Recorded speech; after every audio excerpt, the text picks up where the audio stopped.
안녕하세요. 저는 자영업 종사하고 있는 30대 여성입니다.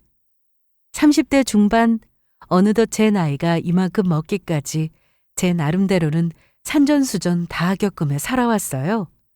제가 본의 아니게 사회생활을 정말 일찍 시작하게 되기도 했고요.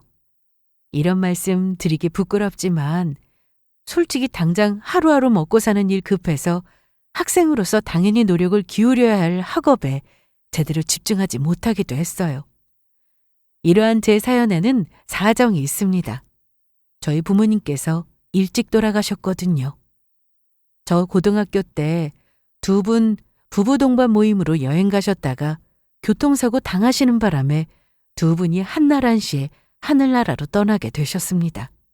어린 제게는 청천벽력 같은 소식이었어요. 사실 저희 부모님 두 분 살아계실 때도 저희 집 형편이 그리 넉넉한 편은 아니었어요. 아빠 엄마 두 분 모두 함께 장사하시느라 휴일도 없이 꼭두 새벽부터 일하러 나가셔서 어둑어둑 해가 다 진 이후에야 지친 몸을 끌고 귀가하시는 게 일상이었습니다. 저는 그런 두 분의 외동딸이었고요. 두 분이 돌아가시게 된 그 부부 동반 모임도 벌써 몇 년을 제대로 된 휴일도 누리지 못한 두 분 등을 떠밀어 보냈던 여행이었습니다. 생업에 대한 걱정이 한가득이면서도 여행 떠나시는 날 설렘을 감추지 못하시던 두 분 표정 보면서 그날 제가 얼마나 기뻤었는데. 그리고 채 몇 시간도 지나지 않아 돌아온 하늘이 무너질 듯한 비보에 마치 제 인생까지 끝나버린 듯한 기분이었습니다. 장례식을 어떻게 치렀는지도 모르겠어요. 부모님 장례식장은 그야말로 아수라장이었습니다. 평소에는 저희 가족들과 왕래조차 하지 않고 자기들 살기 바쁘다는 핑계로 조카 용돈 한 번 쥐어준 적 없었던 친가 친척들이 핏대를 세우며 보상금을 받아내야 된다느니 어쩌느니 난동을 부리는 등 마지막 부모님 가시는 길까지 못 볼 꼴 보게 해드리는 것 같아 가슴이 갈기갈기 찢기는 기분이었습니다. 그나마 저희 엄마의 유일한 자매이자 생전 엄마와 둘도 없는 다정한 사이로 지내던 이모가 필사적으로 저를 보호해주지 않으셨다면 아마 그 얼마 안 되는 부모님 사고 보상금마저도 돈 욕심에 눈이 먼 친가 친척들에게 다 털리고 길바닥에 나앉았을지도 모를 노릇이죠. 갑작스런 사고로 자식 잃은 조카딸 앞에서 그런 금수만도 못한 짓 벌인 이들이 설마니 저를 걷어줄 리가 있었겠습니까? 당시 미성년자의 고등학생이었지만 친가에서 저 맡아주겠다는 사람은 단 한 사람도 나오지 않았습니다. 그나마 이모가 부모님 잃고 상심에 빠진 제가 걱정되어 틈만 나면 저희 집에 오셔서 저를 들여다보시곤 하긴 하셨지만 이모 가정사정도 그리 좋은 편은 아니었어요. 그 집에도 사촌들이 셋이나 있었거든요. 낡고 좁은 집이기는 했으나 부모님께서 생전에 뼈 빠지게 번 돈으로 마련해 당시 제가 살고 있던 집이 제게 남은 전부였어요. 보상금으로 나온 얼마 안 되는 돈은 두 분 장례와 사고 수습 그리고 어설프게나마 가게 일 정리하는데 여기저기 사인하고 보니 남는 것이 거의 없었습니다. 중학교 시절부터 집안 형편이 그리 넉넉하지 않으니 부모님 몰래 용돈 더 필요해서 간간히 아르바이트를 하기는 했지만 이제는 제 생계가 달린 문제였어요. 내가 부모님 잃고 가슴 아파 어쩔 줄 모르고 있다고 해서 하늘에서 밤 나오고 쌀 떨어지는 건 아니더라고요.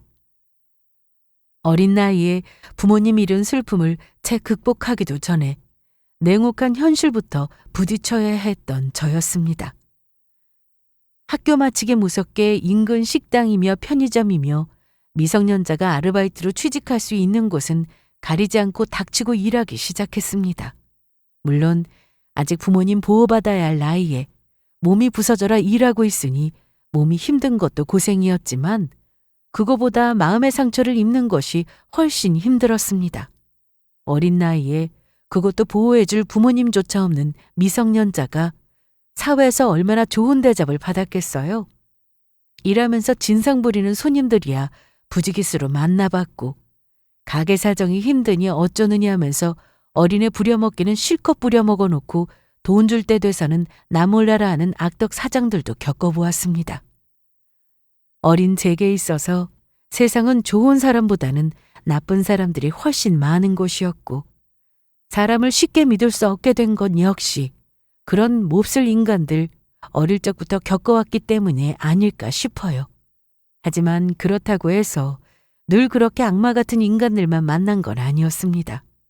어린 나이에 부모 잃고 어떻게든 살아보겠다며 아등바등 살아가던 저를 보고 안쓰럽고 기특하게 여겨주시는 사장님들도 계셨죠. 미영아, 이거 오늘 장사하고 남은 건데 가지고 가. 부모님이 해주시는 밥상 받아먹을 줄이나 알았지. 요리 실력도 서투르기 짝이 없던 제 사정 뻔히 하시는 사장님께서 바리바리 음식을 포장해다 퇴근하는 제 손에 들려주시곤 했습니다. 그중에는 식당 메뉴에 포함되지 않은 것도 제법 있었어요. 사장님도 그 늦게까지 장사하고 마감하시느라 피곤함이 이루 말할 수 없을 정도였을 텐데 저 생각해서 일부러 반찬까지 더 해주신 거였습니다. 저 역시 장사하시는 부모님 밑에서 큰 자식이잖아요. 그게 얼마나 힘든 일인지 어린 나이에도 모를 수가 없었어요.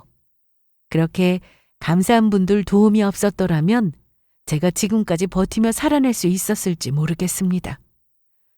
그 사장님 밑에서는 정말 좋은 것 많이 배웠습니다. 제가 지금 자영업하고 있는 일이 식당인데 제법 맛집으로 이름이 나 있는 곳이거든요. 그곳 처음에 동업으로 함께 시작했던 사람도 바로 그 사장님이었어요. 제게는 평생의 은인이십니다.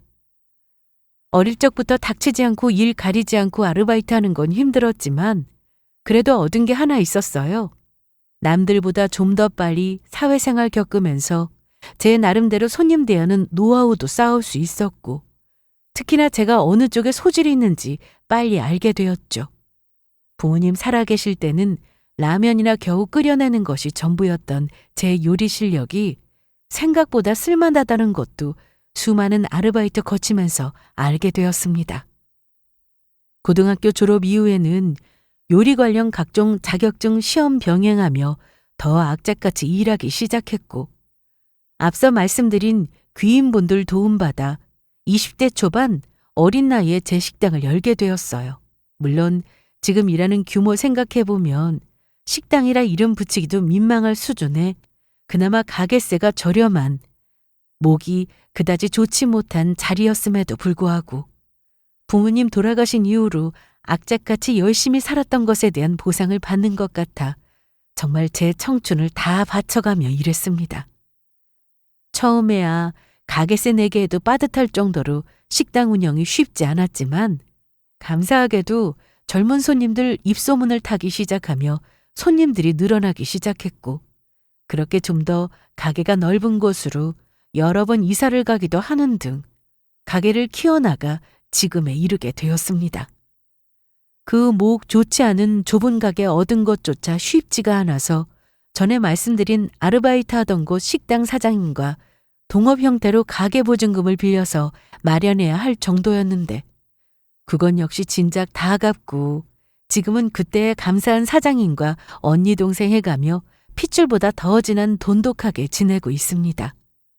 일적으로는 몇 번을 감사해도 부족할 정도로 큰 복을 받았습니다만 모든 부분에서 다 그랬던 건 아니었어요. 특히나 인간관계에서는 어려움도 많이 겪어야 했죠. 무엇보다 제게는 가까운 일가 친척이라 할 만한 분이 이모 한 분 제외하면 없다시피 했잖아요. 부모님 돌아가신 이후로 딱히 크게 의지하고 지낼 만한 어른들이 없기도 했고요. 더군다나 제가 식당 일하면서 벌이가 나아지기 시작하자 이런 제 취약한 주변 환경 노리고 목적을 가지고 접근하는 이들도 생기기 시작했습니다. 처음에 저 식당 열 때 지대한 도움을 주셨던 식당 사장님이 어린 나이에 성실하게 살고 있는 저를 기특하게 여기셨는지 몇 번 아는 분들한테 제 자랑을 하신 적이 있으셨나 봐요. 아무래도 부모도 일찍 여윈 어린 아가씨가 정말 성실하게 잘 살고 있다고 그분 딴에는 저 칭찬하겠다고 한 말을 듣고 부모 없이 혼자 돈 깨나 버는 어린 여자라는 단어에 꽂혀 제 환심 사서 등쳐먹으려고 드는 사기꾼 같은 남자도 몇 번 꼬였습니다. 물론 제가 그렇게 쉽고 만만하게 넘어가 주진 않았어요. 그런 일을 몇 번 당하자 뒤늦게 제게 어떤 일이 있었는지 알게 되시고 식당 사장님도 제게 크게 미안해 하셨습니다. 내가 미안해. 내가 입이 방정이다. 사람 그렇게 안 봤는데 어쩜 10개를 물속은 알아도 한 개 사람 속은 모르는 건지. 그리고 혹시 모르니까 너도 식당 가게 명의가 누구 거니 그런 거 물어보는 사람들한테는 그냥 내 이름 대고 자기는 점장으로 일하고 있다 이런 식으로 얘기해. 어린 아가씨가 세상 무서워서 살겠어? 이득 볼 거 하나도 없으면서 저 때문에 그런 수고로움을 자처해 주시겠다는 식당 사장님께 감사하기도 죄송스럽기도 했지만 그 이후로는 정말로 저 한 재상 갖고 있나 싶어 떠보려는 인간들에게 그런 식으로 제 소개를 하기는 했습니다. 참 염치가 없기는 하지만 젊은 여자 혼자 세상 살아나가 하기가 참 녹록지가 않더라고요. 제가 그렇게 티를 내고 다니질 않으니 주변에서도 그냥 저를 맛집에서 일하는 지점장 정도로 생각했지 젊은 나이에 요식업에서 성공을 거둔 여성 사업가로 알고 있는 경우는 거의 없었습니다. 저는 저대로 그게 편했어요. 솔직히 지금 하고 있는 규모만 하더라도 제 수준에서 좀 벅찬 것이 아닌가 싶은 기분이 들 정도이기 때문에 지경으로 제 손 닿는 곳에 제 능력으로 관리가 가능한 지금 수준이 제게는 딱 맞는 것 같아요. 예비 남편은 그런 제 시끄럽고 번거로운 것, 좋지 않은 성격, 고스란히 받아주는 사람이었습니다. 나이 30줄에 들어서면서 소개로 만나게 된 사람인데 평소에 저를 좋게 봐주시던 지인분 소개로 만나게 되었습니다. 제가 식당 일하고 있는 것은 알고 계셔도 자세한 제 재산 상황이나 분점이 몇 개이니 이런 것까지는 상세하게 알지는 못하시는 분이라서 그저 성실하게 일하고 있는 평범한 아가씨 정도만 저를 생각하셨을 거예요. 소개받은 예비 남편 형편도 그와 크게 다르지는 않았고요. 예비 남편은 인상부터 선한 것이 처음 보는 사람들의 호감을 쉽게 사는 외모였습니다. 한 중소기업에서 근무하고 있다는 예비 남편은 저처럼 고등학생 때 아버지를 여의고 어머니와 두 분이서 어릴 때 고생을 꽤 하다가 취업을 하고 난 이후에 살림이 조금 피기 시작했다고 했습니다. 겉으로는 고생한 티가 전혀 나지 않을 정도로 구김도 없고 밝아 특히 어른들한테 예쁨을 많이 받는 성격이었어요. 저도 비슷한 환경에 놓여 있어 봤지만 워낙 믿을 데 없는 저 함부로 대하는 사람들이 많았어서 그런지 처음 보는 사람에게는 경계심을 늦추기 어려웠는데 그 사람은 여전히 서글서글하게 사람들과 잘 지내는 모습이 참 어른으로 느껴지더라고요. 나라고 그게 어떻게 상처가 되지 않을 수가 있었겠어. 하지만 그렇다고 해서 매번 날 세우고만 있으면 결국 내 손해겠다 싶더라고. 그리고 내 성격이 그렇지 않았더라면 미영 씨 같이 좋은 사람 만나지 못했을 수도 있는데 내가 참 복이 많은 사람이지. 부모도 없고 거의 고 하나 다름없는 저 같은 사람 만난 걸 복이라고 말해주는 말 한마디도 참 예쁘게 하는 사람이었습니다. 물론 제가 제 또래의 다른 여성들보다는 경제적으로 넉넉하다는 이점이 있긴 했지만 그 사람이야 제 조건이 그렇다는 걸 알고 만난 사람도 아니었고요. 그건 그 사람을 못 믿어서 그랬다기보다는 습관에 가까운 것이었어요. 20대 초중반 때 워낙 돈 보고 달려들며 저 등쳐먹을 생각에 눈이 벌건 인간들을 많이 마주해서 그런지 저 돈 가지고 있다는 티는 의식적으로든 무의식적으로든 잘 내지 않으려고 하기도 했고요. 더군다나 어디서 어떻게 소문을 들었는지 몇 년 전에 제 식당 잘 된다는 소문 듣고 친가 친척이라는 인간들이 몰려와서 한바탕 난리를 친 적도 있었습니다. 물론 들은 척도 않고 쫓아버렸지만요. 나름대로 주변 입단속을 시킨다고 시켰는데도 그런 인간들까지 찾아와서 못 볼 걸 버리는 꼴을 보자 더더욱 입조심을 하게 되기도 했습니다. 더군다나 그렇게 열심히 번 돈으로 건물을 하나하나 매입하게 되면서부터는 더더욱 입조심을 했습니다.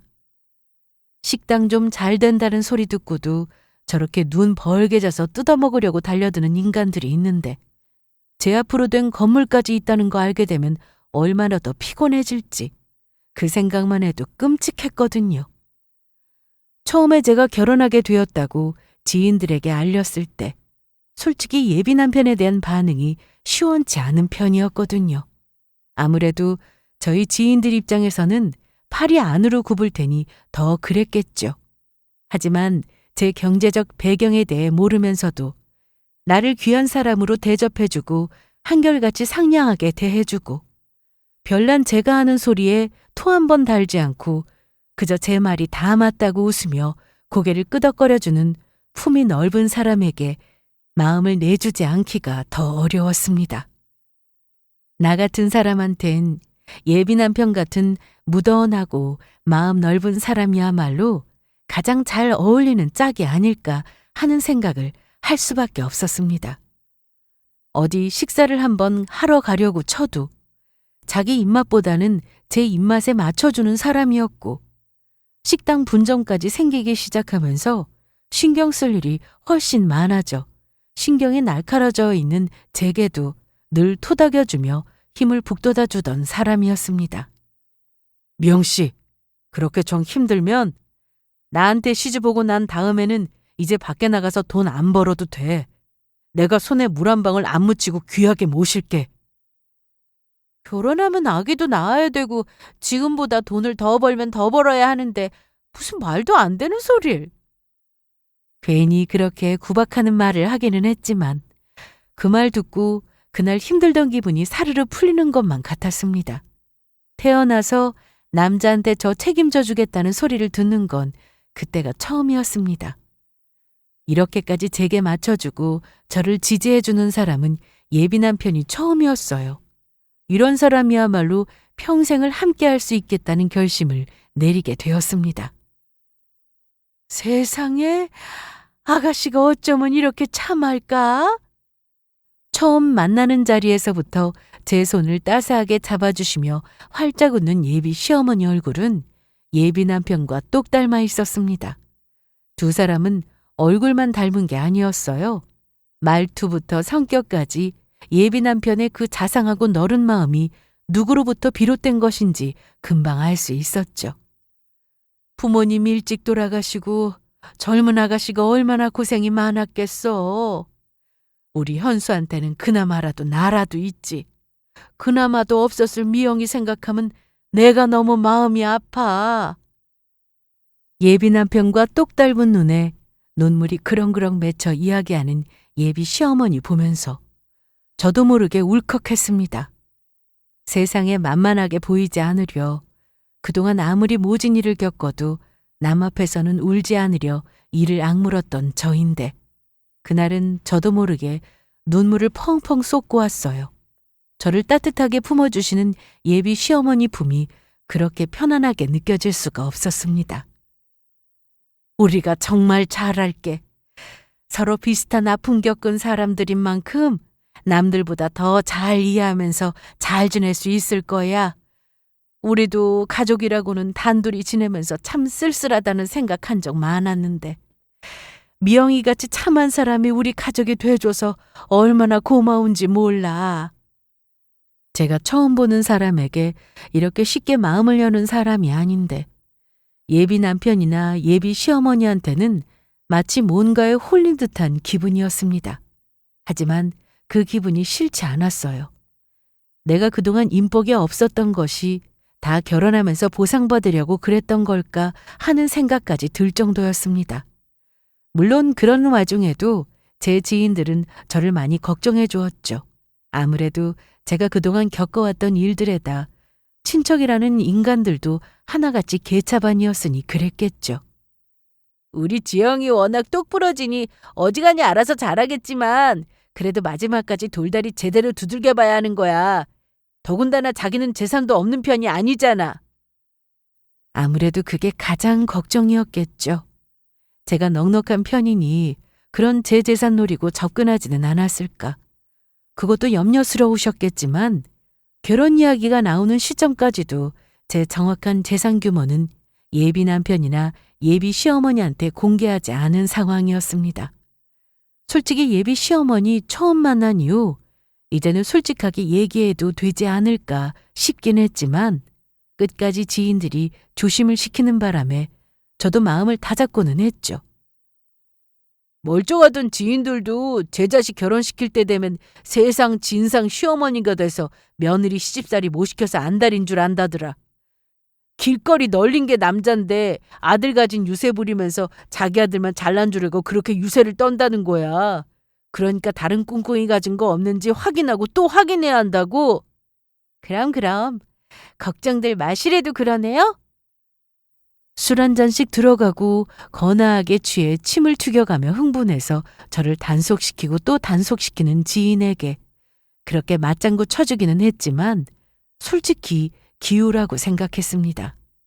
제 조건 알고 불나방처럼 달려드는 인간들 정도야 우습게 차단하는 저였고 제가 만나본 사람들 중 가장 순하고 선한 이들이 예비 남편이나 예비 시어머니 같은 사람이었으니까요. 오히려 그런 부분에 대해서는 순진하다 못해 무지하다시피 해 도리어 그게 걱정스러울 정도였으니까요.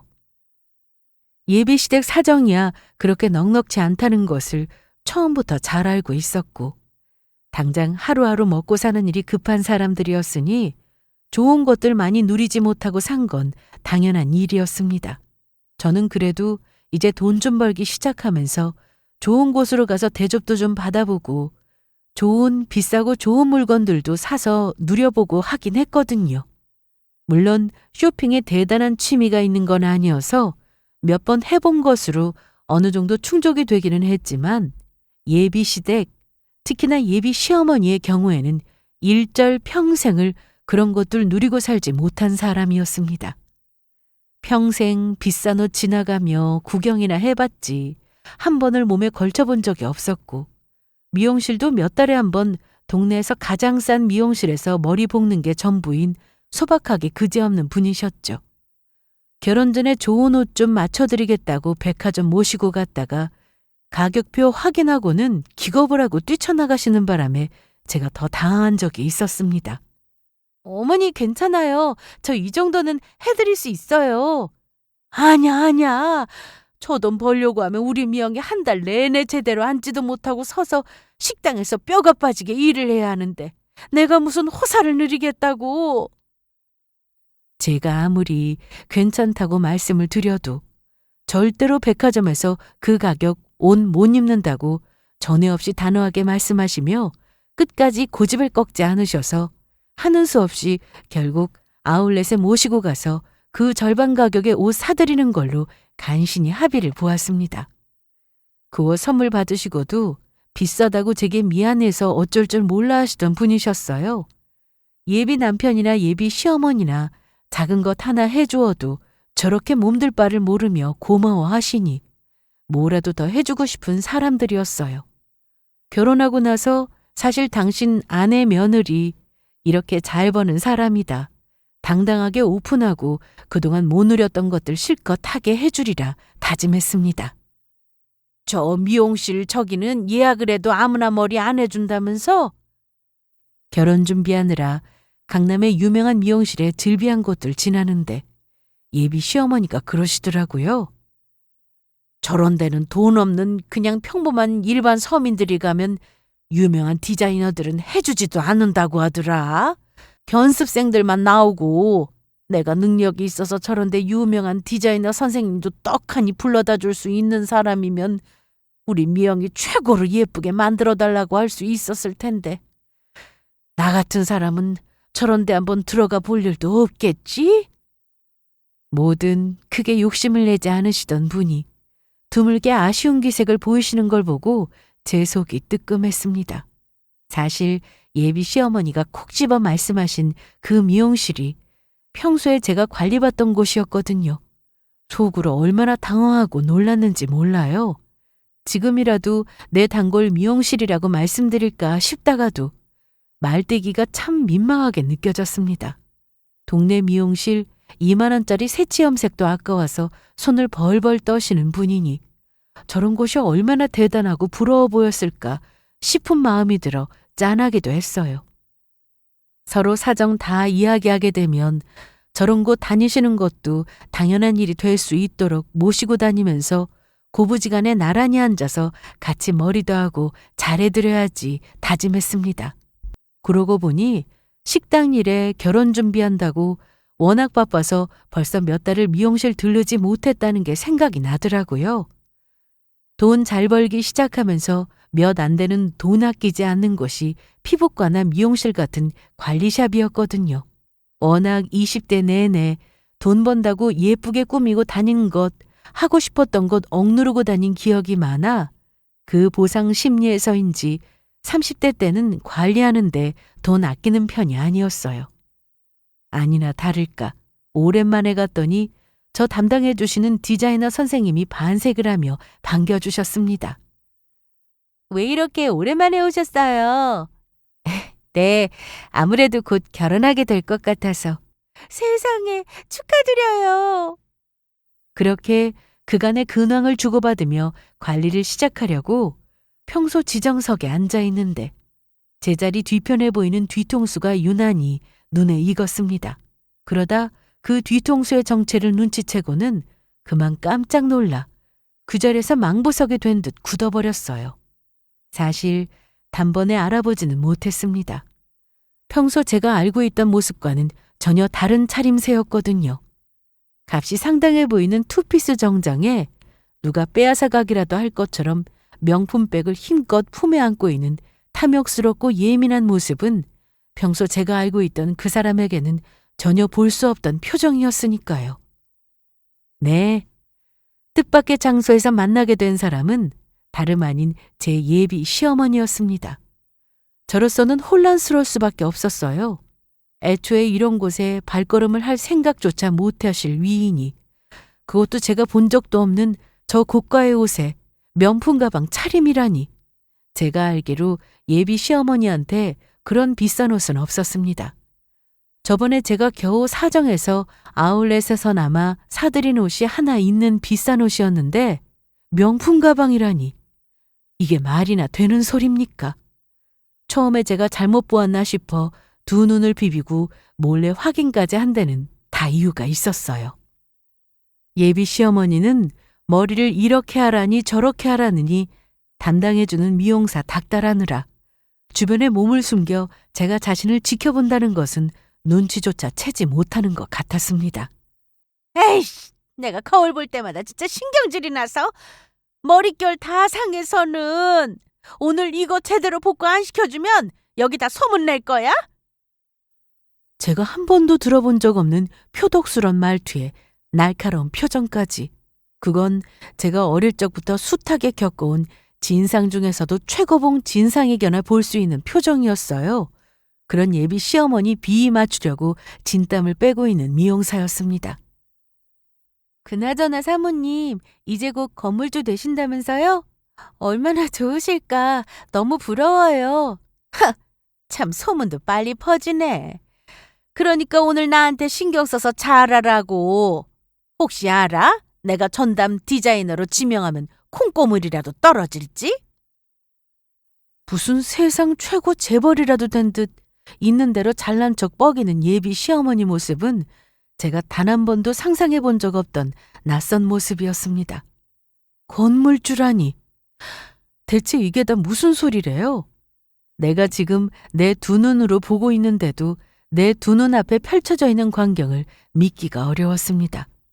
당연히 그날 예약해 놓은 머리 손질은 제대로 받지도 못하고 허둥지둥 미용실을 나섰습니다. 이게 대체 어떻게 된 일이냐며 예비 시어머니를 추궁하고 싶었지만 그러기에는 일단 제 머릿속부터가 너무 복잡해 어떻게 대응해야 할지를 모르겠더라고요.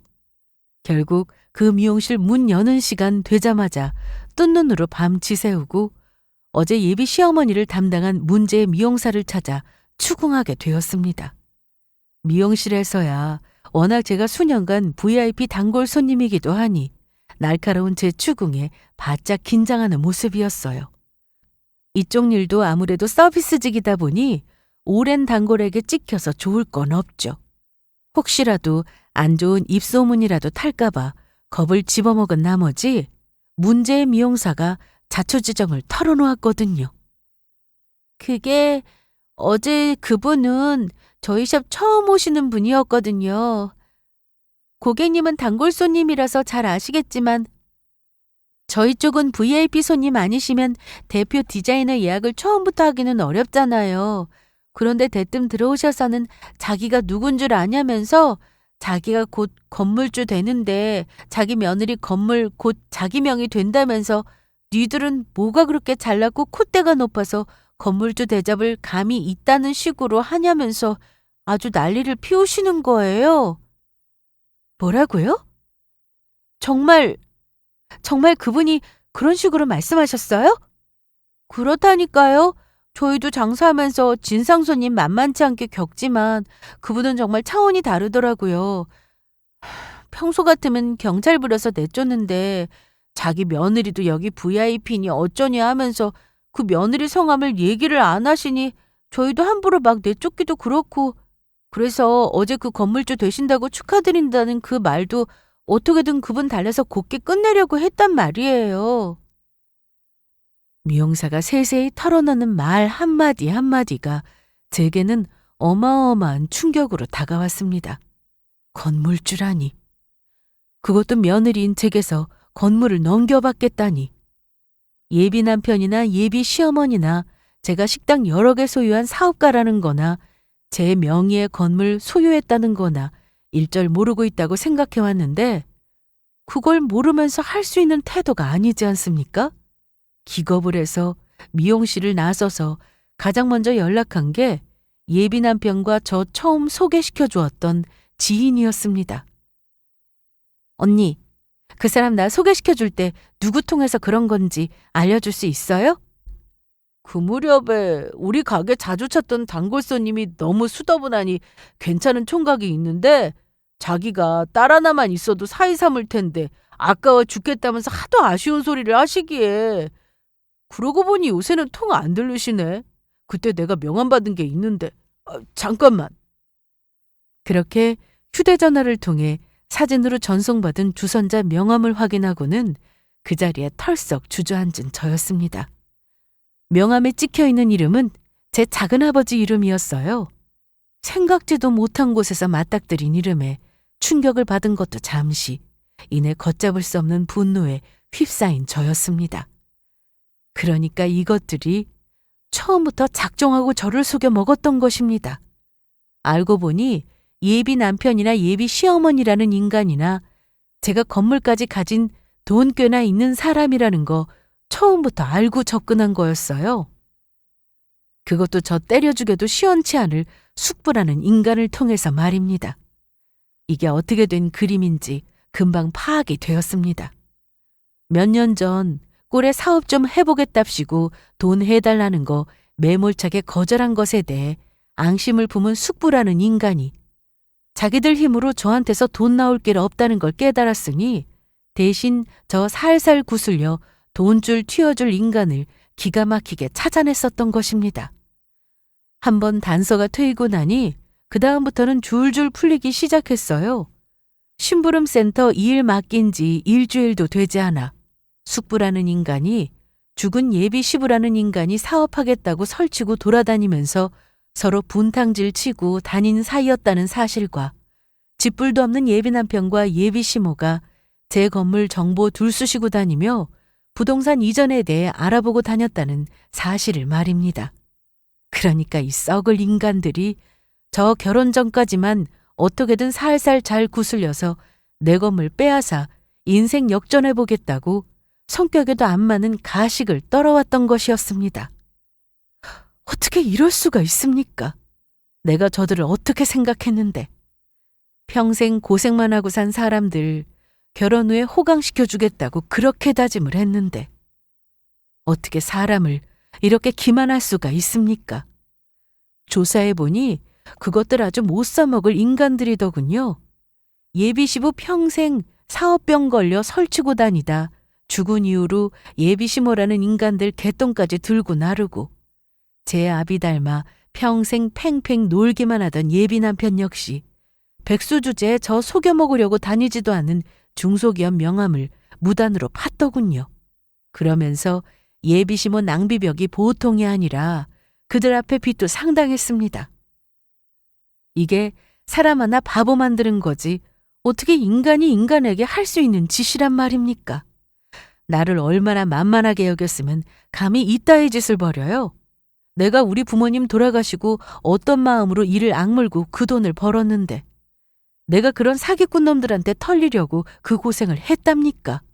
감히 날 속여먹고 내 재산을 가로채려 한 것들 인생을 처절하게 망가뜨려 주겠다고 결심했습니다. 그날 이후 별달라 보이지 않은 나날이 이어졌어요. 적어도 겉으로는 말이죠.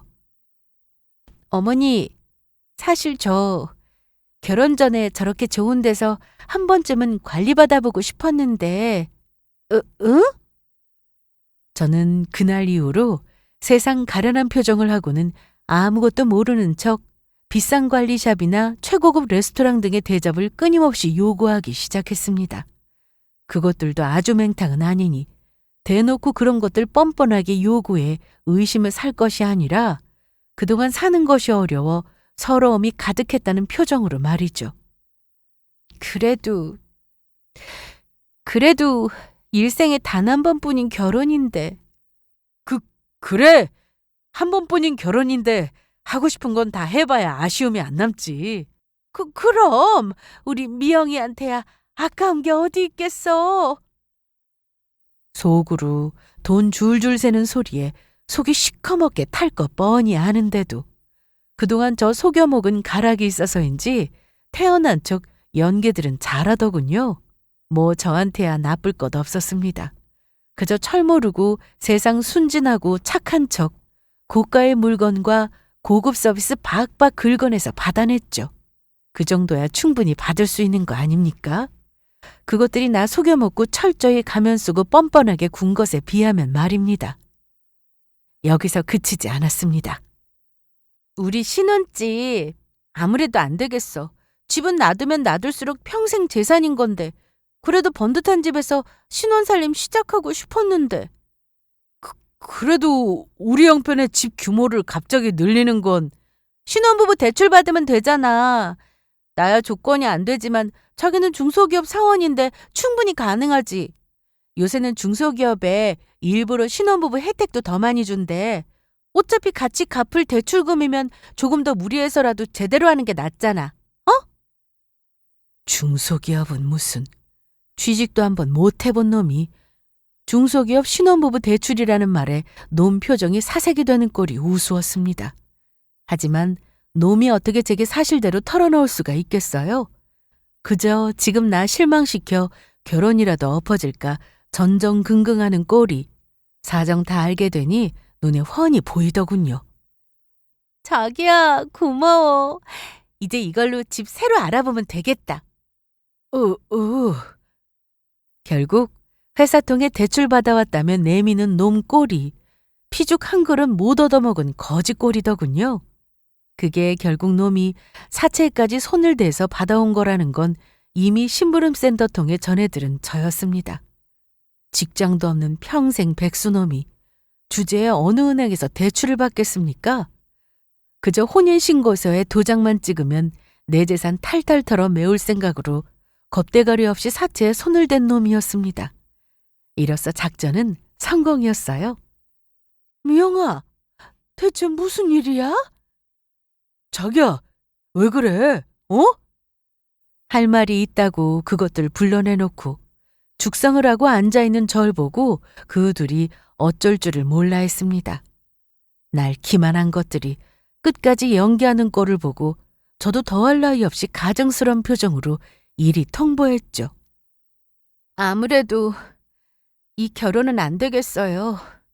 결혼은 없던 걸로 해요. 그게 무슨 소리야? 파혼이라니? 자기들 딴은 생각지도 못한 소리였는지 사색이 돼서 털썩 주저앉아 제게 매달리는 인간들이었습니다. 미영아, 왜 그러니? 우리가 뭐 서운하게 한 거 있어? 서운하게 한 거 있으면 말을 해줘야지. 내가 뭐든 다 고칠게. 그러니 파혼 소리만은. 내 평생이 달린 문제인데 아무리 생각해도 나는 이 결혼 못하겠으니까 그냥 없던 걸로 해. 그것들 입장에서는 물주가 하루아침에 돌변해버렸으니 미칠 노릇이었겠죠. 그것들 시시각각 변하는 낯빛을 속으로 고소하게 비웃으며 번복은 없다는 입장만 반복했습니다. 제 앞에서 울며 빌며 사정하는 것들이 조금도 흔들리지 않는 절 보더니 결국은 성질을 못 이기더군요. 안 돼! 이제 와서 무슨 소리야? 결혼이 장난이야? 우리가 지금까지 너한테 어떻게 했는데? 얼마나 잘해줬는데? 잘해줘? 속 시커먼 것들이 목적이 있어서 가면 쓰고 대한 것도 잘해준 거니? 싸늘한 제 말 한마디에 악을 쓰고 기어오르던 것들 말이 일순간 뚝 끊겼습니다. 그게 무슨 소리야? 목적이 있다니? 그쪽만 남 속여먹을 줄 아는 줄 알아? 다 알고 온 거니까 서로 피곤하게 모른 척할 생각 말고 애초에 나 식당 여러 개 가진 거, 돈 좀 있는 거, 건물까지 가진 거 다 알고 나한테 접근한 거면서 무슨 억울한 척이야? 애초에 나한테 돈 없었으면 가식으로나마 이렇게 잘 대해줄 생각도 없었던 것들이 내 돈 뜯어내겠다고 추악한 본성 숨기고 내 앞에서 알랑거린 주제 지금 누구 앞에서 감히 억울한 신용이야? 아니 그게 내 앞에 이런 대단한 사기꾼을 보고도 내가 니들 같은 것들을 가족이라고 생각했다니 니들은 악질 중에서도 악질이야. 사람을 이렇게 기만해놓고도 무사히 넘어갈 수 있을 줄 알았어? 바락바락 악을 쓰며 그것들 비난하는 제 거센 기세에 당황하기도 잠시 남 등쳐먹으려 하는 인간들 특유의 자세로 뻔뻔하게 나오는 것들이었습니다. 너도 우리 덕에 그동안 누리면서 잘 살았으면 됐지. 서로 이해관계 맞아 그런 걸 이제 와서 파혼이니 어쩌니? 그동안 네가 우리한테 뜯어낸 게 얼마인데? 꼴랑 그 푼돈으로도 되도 않는 유세 부리는 것들, 내 수준에 맞지도 않는 것들이랑 그럼 내가 끝까지 어울려줄 줄 알았어? 주제도 모르고 분수도 모르는 것들이 이해관계 같은 소리하고 자빠져 있네. 가진 건 빚밖에 없는 거지 새끼들 주제. 뭐? 거지 새끼? 주제에 좋은 건 알아서 나 그 미용실 VIP인 거 알고 배 아파서 거기서 대접 좀 받고 싶었어? 어쩌니? 그 주제도 모르는 멍청한 짓거리 때문에 결혼 목전에 두고 다 엎어지게 생겼네? 그제야 제가 무엇 때문에 그들 실체를 알게 된지 눈치챈 것들이 사색이 되었습니다. 한때 예비 남편이라 생각했던 놈이 제 어미를 찢어 죽일 기세로 달려들었어요. 그러니까 멍청하게 나대지 말라고 그렇게 얘기했는데 엄마 때문에 지금 이게 무슨 꼴이야? 내가 일이 이렇게 될 줄 알았어? 꼴값도 떨고 있네. 댁은 나한테 감사해도 모자랄 판에 어디서 감히 큰 소리를 쳐? 쥐뿔도 없는 주제에 내 덕에 짧게나마 부자 체험이라도 해볼 수 있었으니 저리라도 해도 모자랄 판에 감사히 여겨.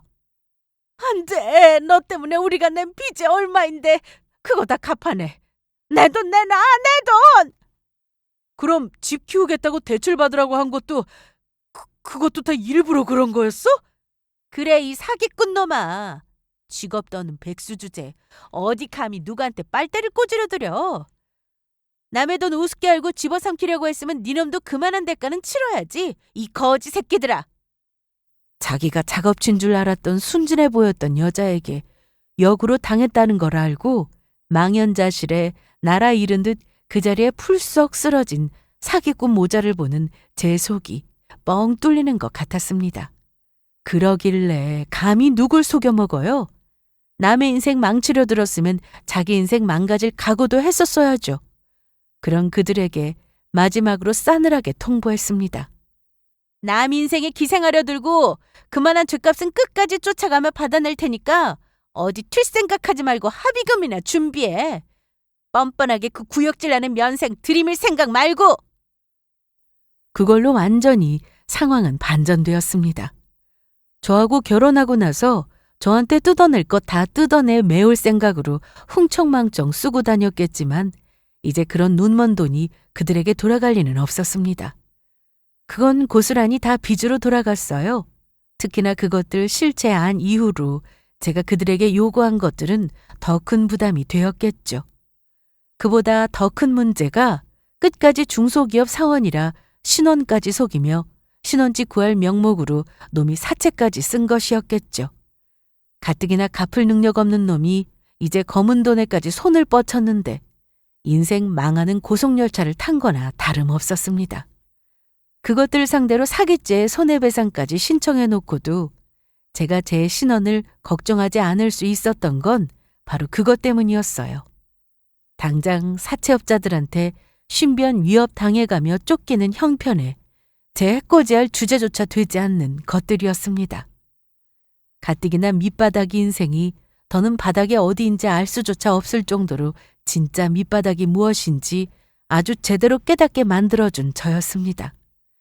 그것들이 워낙 가증스럽게 저를 생각해주는 척하며 신원 속이고 다정한 척 대화한 내용이 제 휴대폰 용량이 넘칠 정도로 다정했기에 혐의는 어렵지 않게 입증되었습니다. 그렇게 다른 사람 인생 기만하고 남의 돈에 눈독 들인 대가를 아주 톡톡하게 되갚아 주었습니다.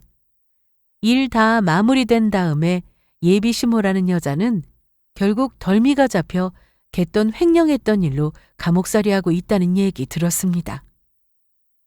초범인데 징역까지 살지는 않았을 테니 그 여자도 어지간히 인생 더럽게 살았겠다 싶더군요.